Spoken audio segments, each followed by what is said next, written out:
I'm Connor Old, and welcome back to another episode of Old's Oscar Countdown. And this week, I'm going to be giving my predictions of the 2021 Oscar nominations for the Best Director category. But if you're new to the series, what I do every single week is break down a new category of the Oscars, predict what I think will get nominated, and then eventually what I think will win. I try and give you a whole sort of landscape of the category and what potential people are rising and people are falling, and sort of the race as it evolves throughout the coming months. This is also a channel that will be looking at things like Golden Globe predictions. So in the next coming weeks, we're going to be seeing things like that in terms of predicting the nominations. Also sort of combining videos. Things like the cinematography category and the animated category will be in one video. And then as well as giving sort of my reactions to things like SAG and PGA and some of these award shows that have a direct impact to the Oscars. Now, it's a weird year, so I appreciate if you subscribe to the channel just so I can fill you in every single week on the updates on predictions and give you a little bit more of an understanding and analysis of what I think will get in based on my past successes. Now, you guys have been showing great success for the show. You've been really loving it, so please continue up to that support. Comment below, have the debates in the comments, have debates with me why you think this is going to get in and not that. I love that kind of stuff, so please keep that up. But without further ado, jumping into it, my first pick, I'm going to go with Chloe Zhao from Nomadland. This is what would be not only a historic nomination, but also a historic win. Could Chloe Zhao ultimately pull through and win for Best Director? There's only been 5 other women who have ever been nominated for Best Director, and only one won for Catherine Bigelow for 2008's The Hurt Locker, and the most recent nomination was Greta Gerwig's for 2017's Lady Bird. Now, the Oscars are often have been criticized for being sort of older and white and male in terms of their demographic, but they have been trying to increase diversity, particularly with international members, and I think that could be something that's shown within the picks. I think that a lot of people have stressed the importance of diversity, and Chloe Zhao sort of ticks off a couple of those boxes, being female, being a person of color, being Asian American. So she has a couple of those things that we really haven't seen an Asian American female director have this amount of success, and I think in terms of the political element, while maybe superficial, she adds and has a little bit more of that momentum and sort of historical weight behind her, which I think will help her get nominated. But also, this is just plainly a movie that is the frontrunner to win Best Picture, that most of the time the frontrunner and the winner at least gets nominated for Best Director. Now, while there has been a split between director and picture as of recent years, it's not always a one-to-one the same way it was in the 70s, but we do still see director and picture line up. So if Nomadland is to be the Best Picture winner, Chloe Zhao could very well be the leader and win for Best Directing here. So the movie is very well liked, so she has a strong chance to get in for there critically and within the Academy. She also has sort of the more political, historical weight behind her as well. But also I think that she has a unique visual style, that this branch is very interested in having a sort of clear, distinct visual style, that more often than not, directors with sort of an auteurist kind of a lens, writer-directors, will get nominated versus sort of people that sort of try to serve the story or try to have invisible directing and don't necessarily have a distinct visual style. But Chloe Zhao thankfully does. She has naturalistic lighting, handheld cameras. If you've seen her previous movie, The Writer, I think Nomadland looks similar in visual aesthetic and appeal. And another thing that she has for her is that she's going to have a great career for at least the next few years. She's sort of being poised as the next big Hollywood director. That she did The Writer, a small movie, and then she does this movie, and it could very well win Best Picture. And then her next movie is Marvel's The Eternals, a big MCU movie. So she is being tapped to be sort of a next big player within the Hollywood system and a next big auteur. This could be the coronation of Chloe Zhao as the next big filmmaker. And they don't always do this in the directing category, but they have done it before. I would consider someone like 2017's Damien Chazelle with his third movie winning for Best Director and being a really young, I think he was 30 when that happened. And then you have someone like Tom Hooper who won for The King's Speech. That was one of his first films. And then you have even someone like Sam Mendes, 1999 for American Beauty. So they do like to have these sort of people who come out of nowhere, who are really exciting, who are great directors and are poised to be great things, and sort of to coronate them and say, hey, you're the next big thing, let's give you the trophy. So the movie's so well liked, she has so many things going for her, that distinct visual style, that she should at least get nominated. Then my next pick, I'm going to go with David Fincher for Mank.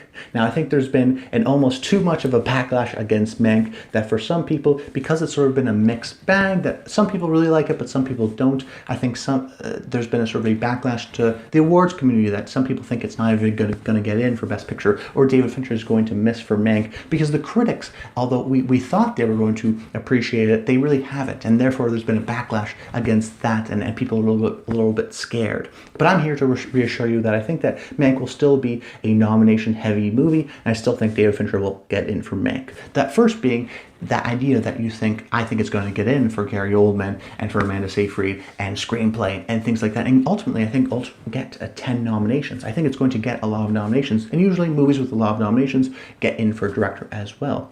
But let's say you don't believe that. Let's say you don't believe Mank will even get in for Best Picture and will only get technical awards. But maybe we'll get in for Best Picture, but not any above the line, no writing, no acting, things like that.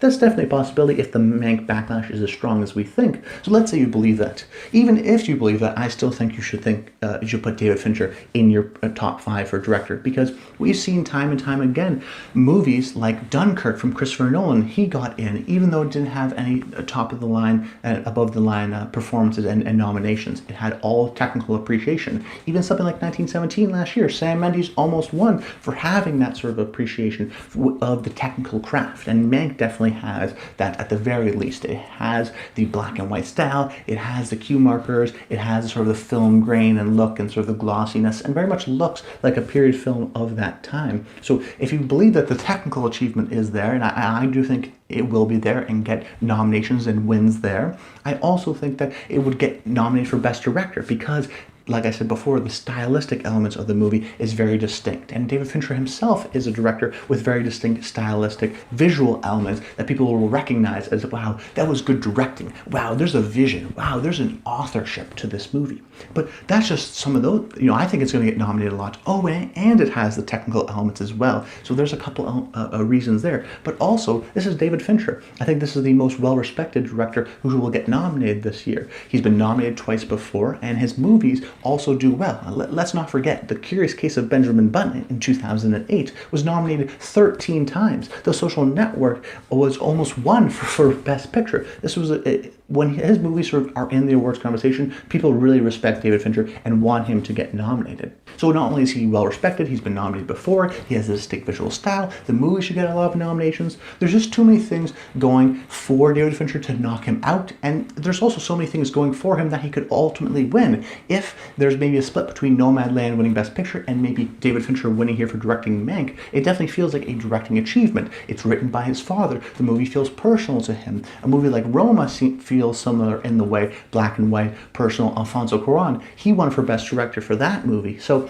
there are a lot of things going for him, not only to get the nomination, but also to win. Now, I'm not saying that he can't not get the nomination. Mank could be really disliked within the Academy. We're not exactly sure how, but it's still a Hollywood movie about that time. They should still feel compelled to nominate it at least, but for those reasons, I think David Fincher should still be in your rotation and still give him at least the nomination. But I still think he has the potential to win as well. Then my number 3 pick, I'm going to go with Aaron Sorkin from Trial of the Chicago 7.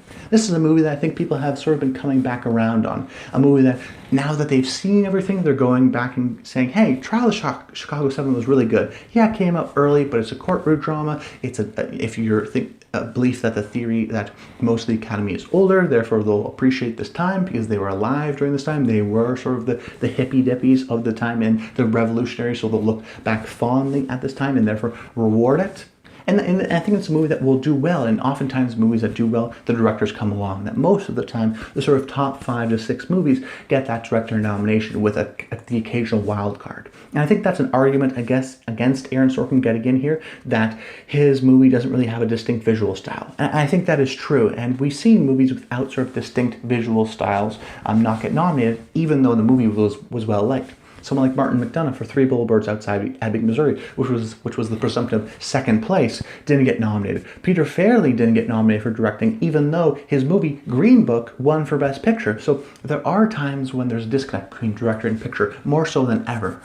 But I still think that Aaron Sorkin, while he doesn't have a distinct visual style, he does have a distinct writing style, that when you watch the movie, you still think that there's an authorship behind it, that it's still an Aaron Sorkin movie because of that rapid-paced dialogue. It's like A Few Good Men or The Social Network or West Wing. There are distinct elements that it still is an Aaron Sorkin movie. That this is, even though this is his second directorial effort, it's still a movie that feels like an Aaron Sorkin movie and has an authorship behind it, and I think therefore they'll appreciate the sort of directing that went on into it, getting those performances out of those people, the writing that he achieved, the sort of period element to it. There are things that really help his way.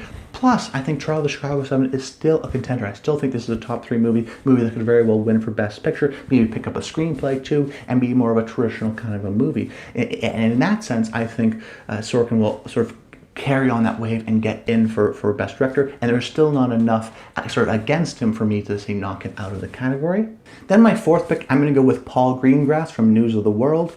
This is a movie that I've been really championing, and I think will do well within the Oscars, but particularly with Paul Greengrass, why I think he will get nominated and not someone else, even though the movie may be in 5th or 6th place, is this stat right here. Is that over the past years, I've been pointing out this stat that has sort of been continually being right over and over again. This idea that when we're unsure of the 4th or 5th slot, they almost always go with someone they've nominated before. That the director's branch, even though they like to nominate a couple of people who've never been nominated before, most of the time they nominate somebody in that 5th or 4th or 5th slot that we don't necessarily are sort of unsure, we don't know who's going to get nominated. They nominate someone who's very well respected within the industry, someone who's been nominated before, someone who they like, someone who they respect. As a matter of fact, you have to go back to 1997 to find 5 director nominations where all 5 were first-time nominations. Every year since 1997, there has been at least one director who's been nominated before.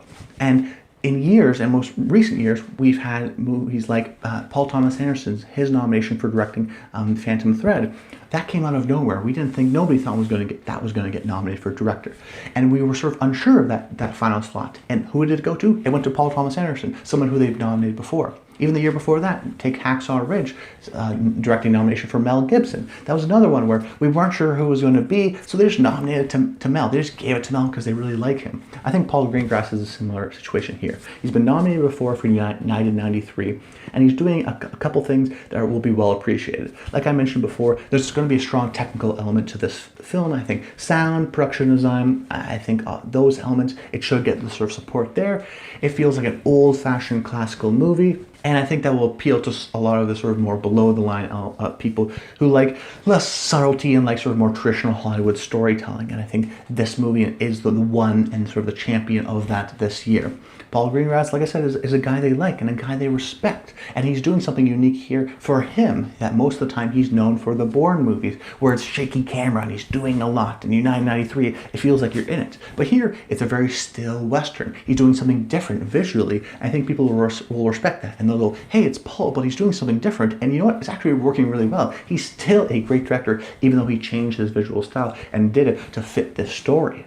So the technical elements, the fact that he's been nominated before, and the fact that these other potential nominees that I'm going to be talking about haven't been nominated before, he's sort of the lone beacon that I still feel confidently that he will get in because he's sort of the guy that they like. I expect him to see him at DGA, maybe even BAFTAs, but if not, I still think Paul Greengrass is a guy that even if he doesn't get any nominations, could surprise on Oscar night just because they like him. He's been nominated before, he's well respected, his movies do well. And you know what, hey, I don't know who to pick, so I'll just pick Paul. That kind of mentality, I think, will get Paul Greengrass in. But I also think News of the World will be well appreciated and get in for Best Picture and things like that as well. Then for my final pick, I'm going to go with Florian Zeller from The Father. This is a type where, if the last type was the sort of well-respected guy who's been nominated before, this is the foreign director type, where for a lot of people, particularly with Americans, we've seen all the way back in the 60s and 70s, guys like Fellini or Antonini get nominated when their movies weren't nominated at all, but they got nominated for Best Director. There is a mystique to the international director, the more sophisticated director. There's someone who I haven't seen their movies, but then they come out with maybe an English language movie, and it's wow, it's amazing, and it's mind-blowing, it has sort of an auteurness element to it, and I think The Father is that.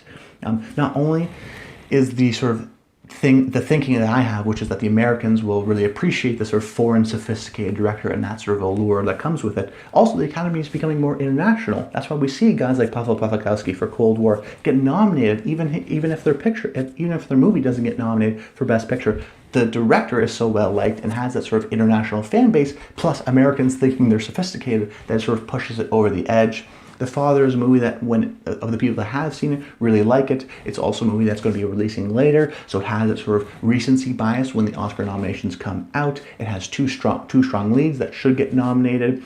He's also a playwright, so if you want to add another element of sophistication, he does have that sort of auteur authorship because he wrote the play. He's adapting his own play. He's the director. The movie has good buzz. It also has more of a unique, distinct visual element because the movie is sort of edited and structured and directed and told has the perspective of Anthony Hopkins' character as he's trying to slip from his memory and lose his mind. So there's sort of that distinct visual element. He has the sophistication of being an international person. I think The Father is still a top 5 movie within the Oscar race, and I think it definitely could win. There is a path for it to win. So I think Florian Zeller, while it's not in a lot of people's top 5, it could definitely get in here because of those elements that I mentioned. Then my in the running picks, my first one being Regina King for One Night in Miami. She was a presumptive nominee but has been slipping recently, but personally I've never been totally confident within the pick. Now she has a lot of things going for her, don't get me wrong. One Night in Miami should be very well liked, heavily nominated, and particularly with the above the line, maybe a supporting actor, screenplay, things like that. But and also Regina King, that's the big element, that she's very well liked, that she won for If Beale Street Could Talk just a couple of years ago for Best Supporting Actress. Even at the Emmys, she won for a couple surprise wins in something like 7 Seconds. She's just really good at campaigning. People just really like Regina King. So that could very much sort of propel her over the edge into director, but in a year where you can't campaign, in a year when it's just Zoom calls, it's less personable and people are going to be less willing to do those sort of things. That campaigning and sort of that likability factor, which has maybe helped Regina King before, is not going to help her as much. Now, the movie is still well liked, but the problem I have is this idea of a distinct visual element, that it's based on a play, and there have been plays before that from directors who haven't been nominated before, that when directors are adapting plays, they don't necessarily always get nominated for directing. Someone like Patrick Shanley comes to mind. Plus, there's also the element that actors usually don't get nominated for directing. That sometimes they do, but oftentimes they don't. And it's particularly with recent years. Someone like Ben Affleck for Argo didn't get nominated. Someone like Denzel Washington didn't get nominated for Fences, a play. Because I think that the directors are maybe feared of actors doing their job as well. Maybe they don't respect it as much. Also, the play element, there's not a lot of different locations. Most of the time it's just in one location, and they don't see that as a filmmaking medium. That's still the script and the writing is what's interesting about the movie. Now, you can have debates about that and whatnot, but that's why I think Regina King is also on the outside. Also, there's only been 5 women who have ever been nominated for Best Director. So if there's a sort of a stigma against that, which we could definitely think there is, she could not get nominated as well because she is a female, because she is a woman, and they sort of think, oh, Chloe Zhao, we're nominating her, one's enough. I mean, there could be sort of that thinking as well, so you have to be aware of that. So right now, Regina King just has a few too many things going against her, which is why I put her down here in the running. And then the other honorable mention I want to mention is George C. Wolfe for Ma Rainey's Black Bottom. I think Ma Rainey is very well liked. It's currently the leader in both lead actress and best lead actor, so it has the acting branch to support. It could have very much a lot of, I think, technical elements, sound, production design, costume design. It could be a very well liked movie. And George C. Wolfe is also a director who actually, I think, adds something to the play element. That when people watch the movie, they're actually surprised that, yes, I can sort of tell it's a play, it has that sort of flowery language, but George C. Wolfe does try to add a lot, introducing a couple new different locations, having a lot of sort of close-ups and tight shots and moving the camera a lot, and the things he does with his camera movements. He does try to make it feel more cinematic and less like a play and give a little bit more of the energy to the movie that I think people could respect. They also just really respect the movie Ma Rainey and check it across the board and give it to George C. Wolfe as well.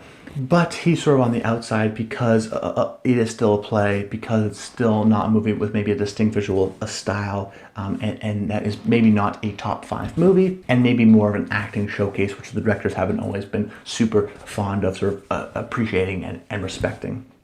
But that's about it, guys. I hope you enjoyed the video. Make sure you comment below. Let me know your thoughts of the Best Director category. Who do you have that I don't have? Maybe you're a fan of Lee Isaac-Chung, who will maybe get nominated for Minari, or Emerald Fennell for Promising Young Woman. I mean, there's a lot of options here, as there usually always is for director, but for the reasons I gave, that's why I think it's going to be my top 5. But that's about it, guys. I hope you enjoyed the video, and until next time, stay tuned.